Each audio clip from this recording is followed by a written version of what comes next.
Welcome back to Division 2.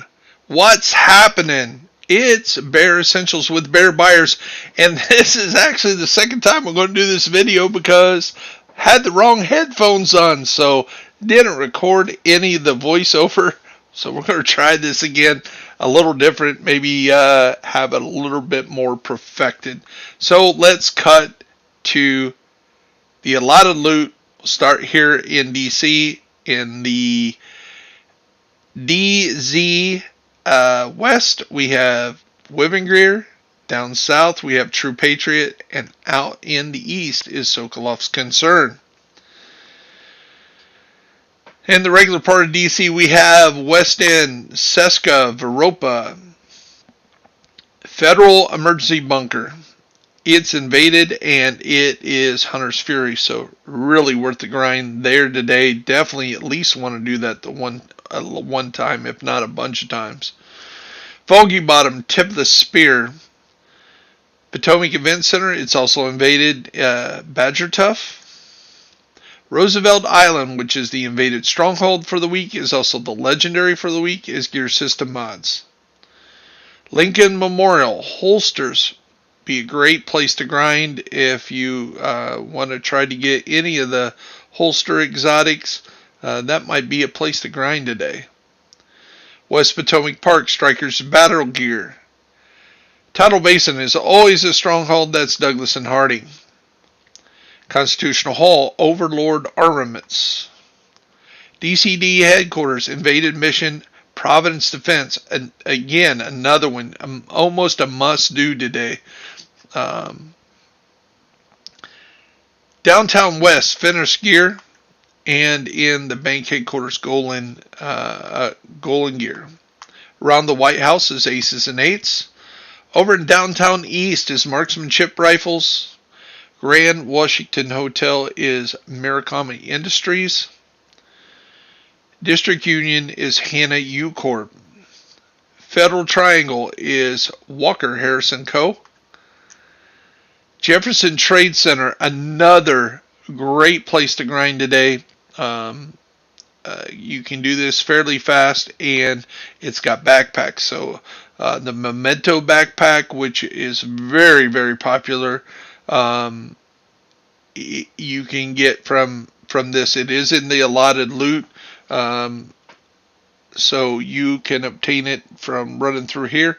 But if you got a few people that already have their backpacks and they run it with you, if they get it, they can drop you what you need to do, which is what I'm going to do today.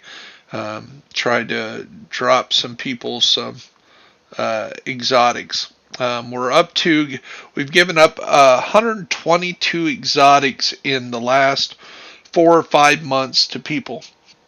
That's a lot. So 122, been keeping track, so it's kind of my thing. Viewpoint Museum, Federal Initiative, so those healer builds, this is a great start, and of course the Iron Horse Raid is a better finish for it, for the chest and backpack. East Mall is the Golan Gear, American History Museum, Alp Summit, Air and Space, Araldi Holdings, and Capitol Building is Body Armor. That'd be a good place, even though it's a longer mission. Down in Southwest is Petrov's Defense, Richter Kaiser at Jefferson Plaza, and at Space Administration Assault Rifles. At Judicial Square, we have Negotiator's Dilemma. Manning Zoo, which is our seasonal pass daily project, shotguns. Coney Island Amusement Park is rifles, and at the Coney Island Ballpark is ongoing directives. Camp White Oak, Eclipse Protocol. At the Pentagon, Bellstone Armory, and at the DARPA is Rieger. So let's go ahead and cut to New York. At Civic Center is Hardwire. At the tombs is knee pads. Two bridges is LMGs. Stranded tankers gloves. Financial district is handguns. Wall Street is China Light Industries. Liberty Island is Bulwark, Foundry Bulwark. Battery Park, Another Chance at Mask. And at Pathway Park is Empress International, which is our regular daily project. And Empress International is a great thing to grind through. So that's what's happening on the allotted loot side. Let's look at our projects for the day. Like I said, Manning Zoo is the seasonal pass project. Again, that's worth nearly 500,000 experience. We said Pathway Park and some activities in Battery Park are your daily project for that one shade calibration and a little bit of bonus experience. Our weekly is Bank, Headquarters, DCD, any stronghold. Activities in White House, around the White House, the Downtown West, and Constitutional Hall. Those are all worth getting an extra bonus on top of all the XP you would do for that stuff normally. You get an extra 366,000 and that 5 shade calibration points. Our legendary is, as I said earlier, is Roosevelt Island. For the week, remember to do your shade request to get your exotic and easy experience there. And 30 levels in the summit get you another exotic and another 1/3 experience points there. Then over on our dailies in the dark zone or the PvP content, we have extraction from any dark zone and clear 5 landmarks. So that's good experience, clearing landmarks. That might be worth getting me in there today. 1 shade calibration, 11,000 dark zone experience. No bonus experience for the regular watch. Why they do that, I don't know. I guess they think you PvPers are going to PvP no matter if they give you any experience for your watch or not. And here, a weekly project to do 6 conflict matches and 2 conflict wins and taking down 20 conflict agents during conflict and 10 more in the dark zones and 2 extractions from any dark zone get you a whopping 10,000 experience. 10,000 experience for all that activity. What's a conflict match? 10-15 minutes. So if you played 6 and won a third of the time and knocked those out and you killed 4 or 5 agents every time you played, you'd have all that done. So at 10-15 minutes apiece, that would take you an hour and a half.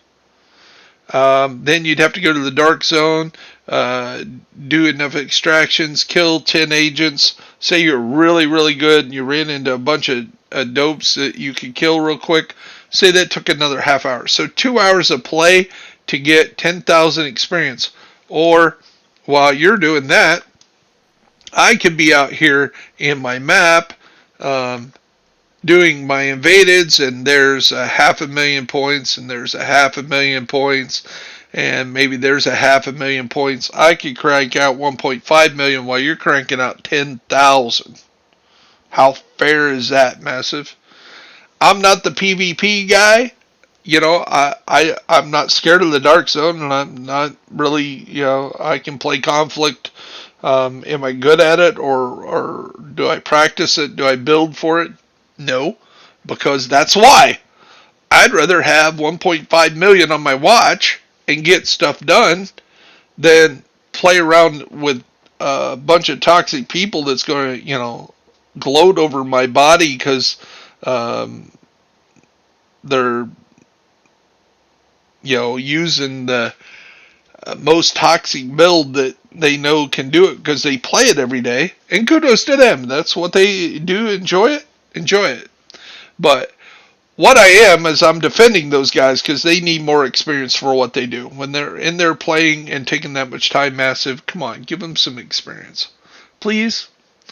They deserve it. So let's jump to what's going on in the seasons. I've said it all week. Sad to see that Golden Bullet is ended. It was fun. We knew you well. Hopefully you'll be back again soon, or even permanently. That'd be awesome. We are going after Felix Sokolov, Kestrel, and it is double XP event this week. Passed that a long time ago, so if you go in here, you'll have and press X on Xbox, 10.5 million experience for the week. Anything up to that point, you're going to get double XP. So if you do something for 466,000 experience for your bonus, no, it's nearly a million. It's 920 or 932,000 experience to do that one item. So you should have that maxed out real soon. So if you're going to play and grind, at least grind 15 levels this week so you can take advantage of that double XP. We also have our OUTGUARD apparel event going on for another week and 4 days. And the goal is to get these apparel caches. You get one every 4 levels. So you can tell that I've gained 92 levels in the last week and 2 days. 3 days. Last week and 3 days. I've gained 92 levels or better. So Buzz Lightyear was asking us what our watch level was, and I was in the truck and away from the thing. I said 2340, and it was 2240. So I lied Buzz by 100 points. So I didn't mean to, so I was mistaken. How's that? So these are the only thing that's active on our seasons. Next week we'll get to do the first week of the Kestrel League. Coming up here in a little bit more than 4 days. And remember, you have your seasonal activities to do. Your levels, if you haven't gained your 100 levels for the season already, you want to get 55 for the shotgun, 90 for the waveform. Definitely heavily laden on getting stuff for skills. The rigger set this season is skill based. Definitely the Empress International is skill based. So big emphasis on skills. What else we're going to do? You can see that, like I say, we said the Golden Bullet was done. If you go up here to your season vendor, you're going to only get what's going on in the season. There's no cashing in of your stars. If you didn't use them, you lost them. For those of you that are in clans, remember today is your clan, retrieving your clan cache. So you can get those items. Go to your clan here in your weekly cache, and you can see that we have a few to pick up. And so all that reset. So the clan hasn't jumped on early this morning. You can see they haven't done that. We'll have to establish ourselves, and we can see that when we go over here to the clan, we can see that the distinction of the week was one Bear Buyer 65. So that's kind of sad.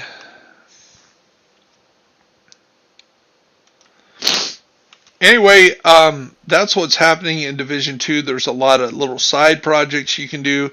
Again, I really love my Hunter's Fury, Lady Death memento build, it is OP. And one of the other things we were working on recalibrating our what was it? Our memento, and we need 14 more backpacks, and we really haven't even burned through the resources because we played around so much helping everybody else on that summit. So that's actually going to be very feasible. So we'll knock out, improve our weapon damage from 14 to 15%. You can see it's very expensive. 222 backpacks broke down. 111 of the shade requests, 67 true sun things. Now, how do you get those? Normally, if you wanted to grind through them and you didn't cheat through them, not cheat, but you didn't craft your way to them, you only get 2 true suns for every elite true sun you kill. Or that might even be named True Sun. Anyway, that's not a lot.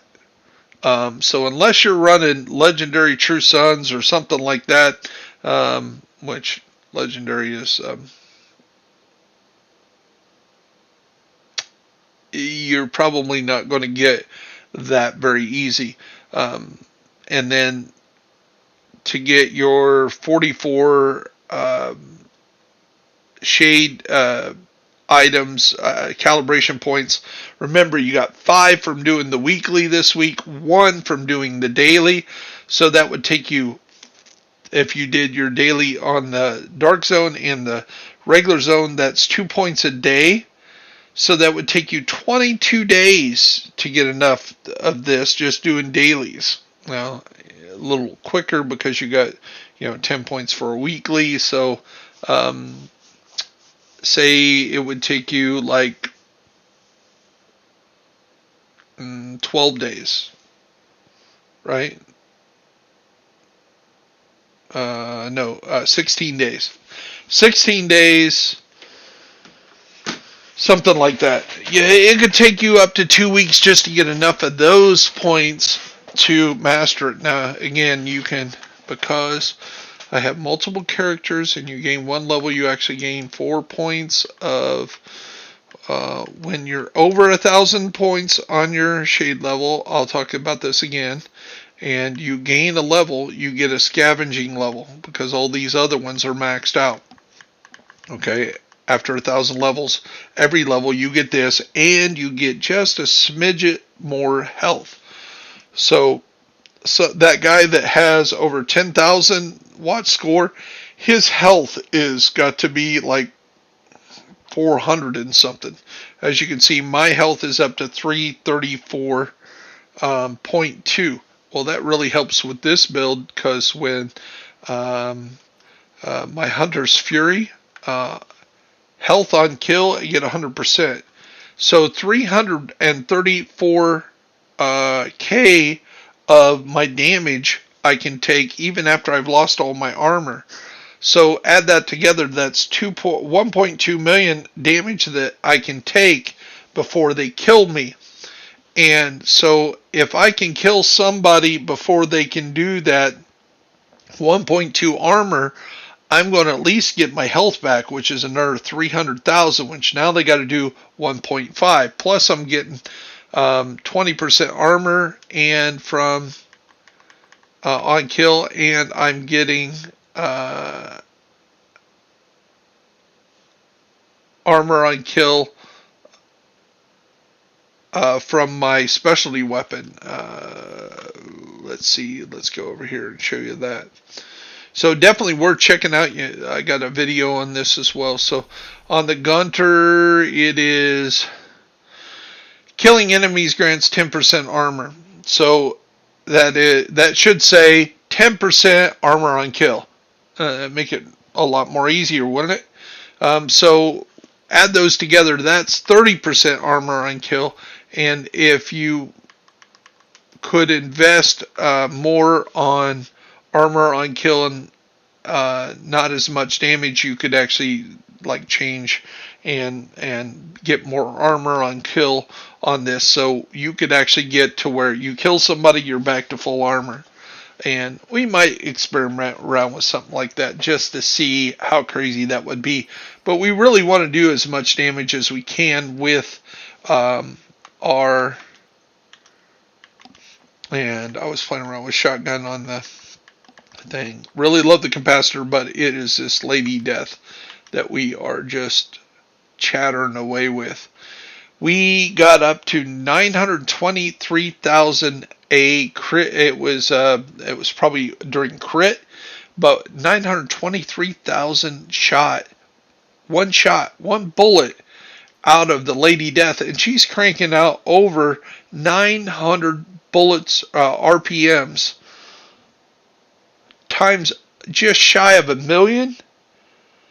That's 900 million RPM. That's insane damage.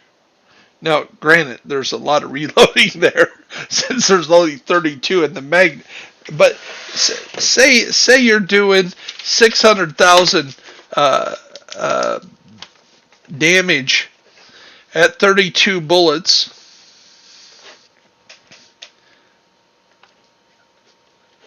That's 2 million per clip, and at 900 RPM, that's you're going through a clip in 1 or 2 seconds, and that means if all the shots register and are on target, you're doing 2 million in those 2 seconds. It's just crazy fun, but you're taking a lot of damage too, and you're not super powerful at 900K. So definitely worth checking out, adding some stats to that. Call it the tip of the day, or one of the tips of the day. Don't have a lot of trivia like yesterday for you, but that's what's going on here in Division 2. Got a lot of stuff going on. Oh, we also have the Manhunt locations. Let me click those off real quick. So, Grand Washington Hotel, Viewpoint Museum, Jefferson Trade Center, District Union. So Jefferson Trade Center definitely want to knock out today. A real good chance to grind some good stuff there. Got just 3 bounties to do and 7 control points. So if you're doing this on, say, challenging or heroic, those are going to be level 3, level 4. So if you don't have everything maxed out or you're a new player, you can get some of your skill attachments for completing each one of those control points. So really, really good, worth the doing. So here's the background on Felix. Felix is the youngest child and the only son of the late father, Russian businessman Alex Sokolov. His older sister, Natalia Sokolov, is left behind in Russia to run the family business. And when her father moved to America,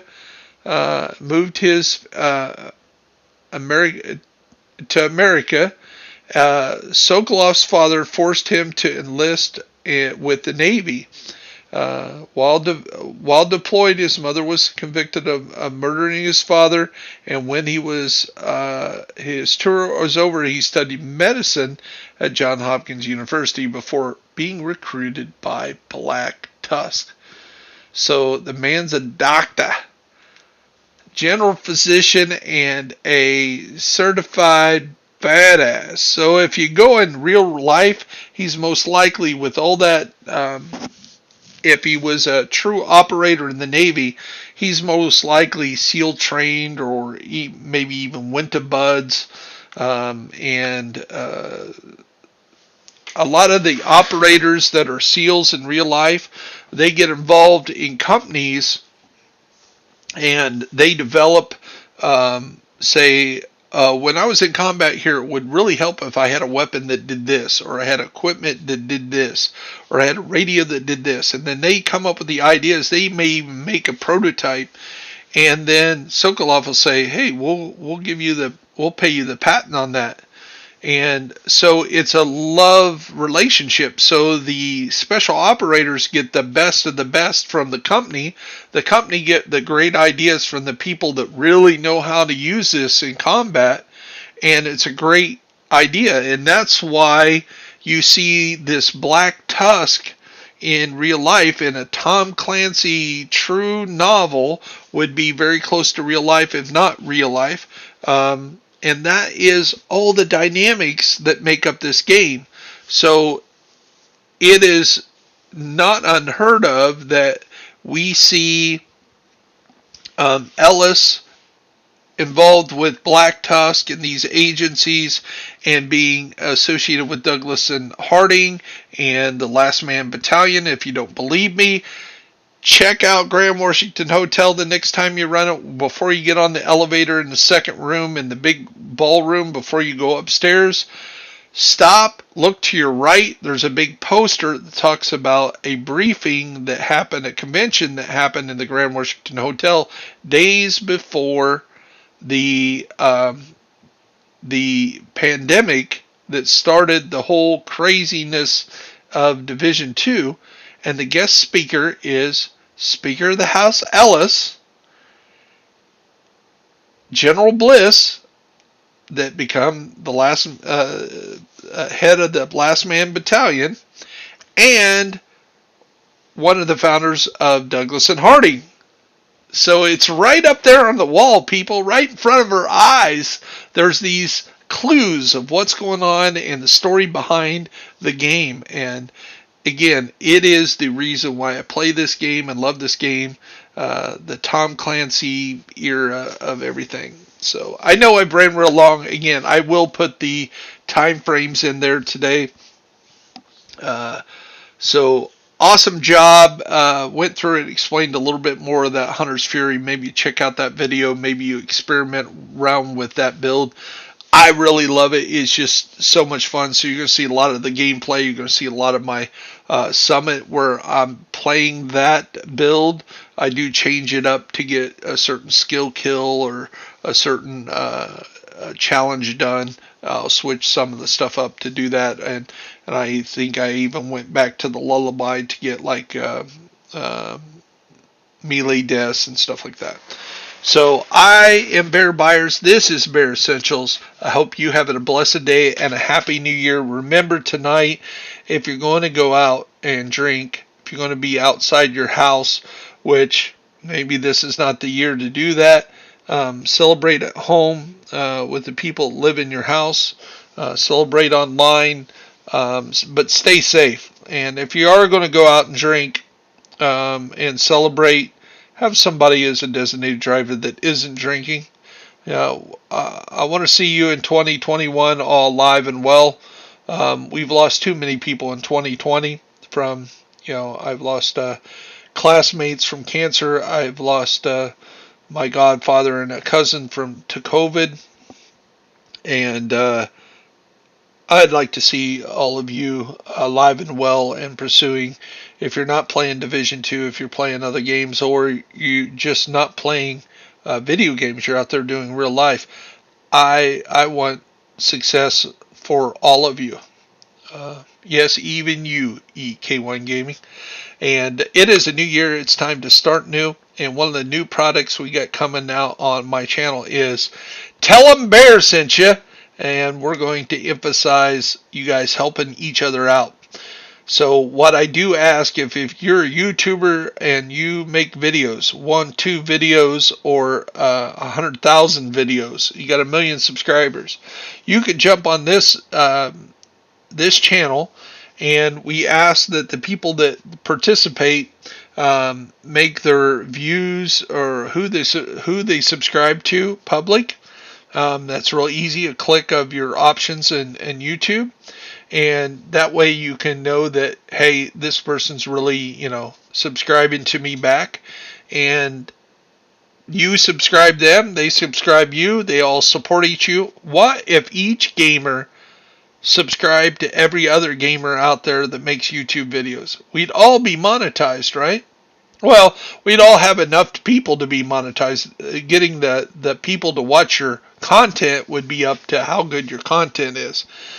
So I believe that we all should be making ad revenue. The companies that make ads would love to have product out there being made, so everybody wins. Nobody loses on that scenario.